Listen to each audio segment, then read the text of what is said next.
बड़े शहर के एक पुराने होटल में एक कमरा था जिसका नंबर 13 था। ये कमरा बहुत ही बदनाम था। कहते थे कि इस कमरे में रहने वाले लोग रहस्यमय तरीके से गायब हो जाते थे। एक दिन एक युवक इस होटल में आया और कमरा नंबर 13 मांगा। युवक कमरा नंबर 13 में गया और दरवाजा बंद कर लिया। वो थोड़ा आराम करना चाहता था। वो बिस्तर पर लेटा और सो गया। रात में युवक को एक सपना आया। उसने सपना देखा कि वो एक अंधेरे कमरे में है। कमरे में एक बूढ़ी औरत बैठी थी।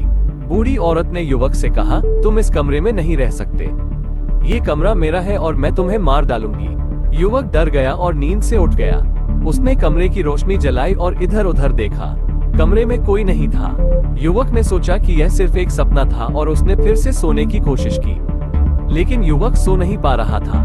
वो बार बार अपनी घड़ी की ओर देख रहा था। घड़ी में रात के 3 बजे थे। युवक ने अचानक एक आवाज सुनी। ये बूढ़ी औरत की आवाज थी।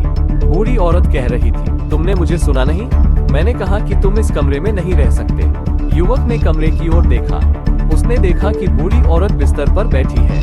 बूढ़ी औरत की आंखें लाल थी और उसके मुंह से खून टपक रहा था। युवक बहुत डर गया। वो बिस्तर से उठा और दरवाजे की ओर भागा, लेकिन दरवाजा बंद था। युवक ने दरवाजे को खोलने की कोशिश की, लेकिन वो नहीं खुला। युवक ने मुड़कर देखा। बूढ़ी औरत बिस्तर से उठी और युवक की ओर चलने लगी। बूढ़ी औरत के हाथ में एक चाकू था। युवक ने कमरे में इधर उधर देखा। उसे एक खिड़की दिखाई दी। वो खिड़की की ओर भागा और खिड़की खोलकर नीचे कूद गया। युवक गंभीर रूप से घायल हो गया, लेकिन वो बच गया।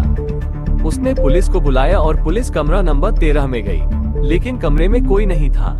कमरा खाली था और बूढ़ी औरत भी गायब थी। युवक ने पुलिस को सारी बात बताई, लेकिन पुलिस को उसकी बात पर विश्वास नहीं हुआ। पुलिस ने सोचा कि युवक पागल है। युवक को अस्पताल में भर्ती कराया गया। वो कई दिनों तक अस्पताल में रहा।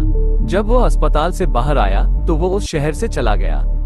वो फिर कभी उस होटल में नहीं गया।